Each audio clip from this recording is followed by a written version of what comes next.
All right, so we are learning about hydration and how important it is for the body to remain hydrated. So what I have is celery.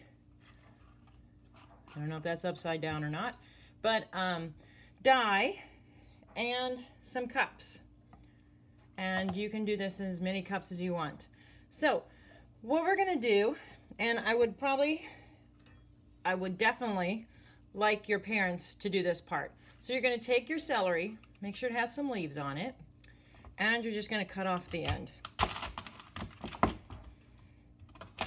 Now, if you have art, you can dip this into paint and put this on paper, and it makes the most gorgeous flowers.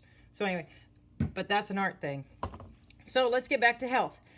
So you learned about hydration and how important it is for the body to make sure that it's fully hydrated. So what we're gonna do is we're gonna see what happens to the celery when we add dye to it. And I'm gonna start this project today, and I'm gonna keep checking on it, and I'll let you know what's happening.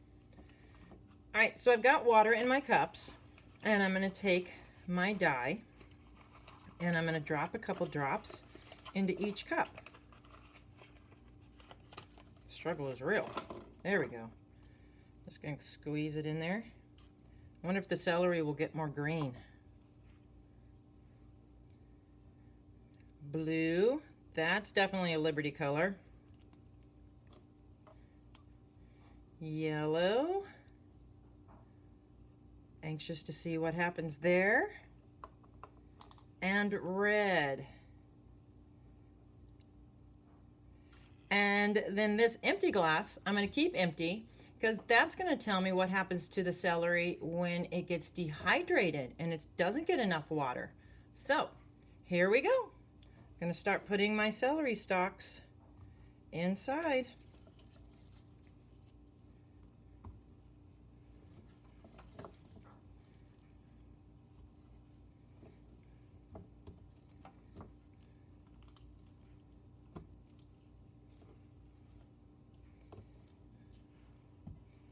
And this is where they're going to hang out.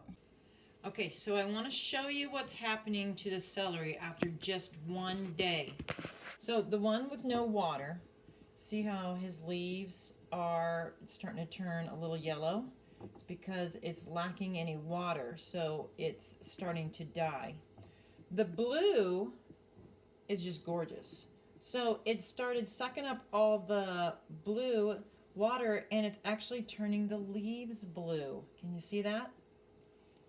Yellow, got some bright yellow colors in there. I love the red. Check out all that red coloring. And then that's my green.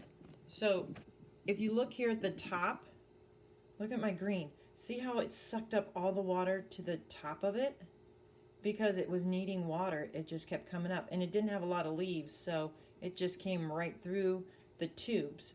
So basically what's happening in your body is when you drink water in the small intestine, it gets absorbed with the nutrients, and then it goes to all of the organs that need it.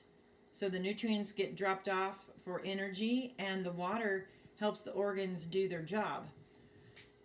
If we don't have water, that's when we start to get sick. That's when we start to get headaches, or we have a really hard time going to the restroom because we're dehydrated or our tummies hurt. It can look so many different ways. So I'm glad we got to do this experiment. I hope you did it as well. And we'll reflect on it in the reflection section.